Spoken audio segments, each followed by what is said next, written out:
I'm Tina Ruggiero, nutrition expert, mixologist, and cookbook author. Today I'm going to show you how to make a virgin mojito. And no, you don't need a mix, just a few simple, fresh ingredients. We're going to start with 2 teaspoons of sugar and about a half of a lime chopped up. Now, this is more lime than you'd normally use in a regular mojito, but that's because you don't have the alcohol. So you want to bump up the flavor by using a little extra lime. Then you're going to add about 6 good-sized mint leaves. Put those right in there with the mixture. And you're going to want to muddle, which is basically a fancy term for just mushing up everything together in the bottom of the glass.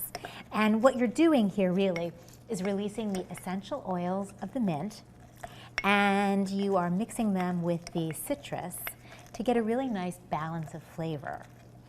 Now, you only need to do that about 10 seconds. If you do it too much, the mint can get a little bitter, so you really don't want that. Now, after you've been muddling for a little bit, you fill the glass with crushed ice. And you want to use crushed ice because it keeps the mint mixture at the bottom of the glass. So fill that up to the top. And you're going to top with club soda. I love that sound. Fill it to the top.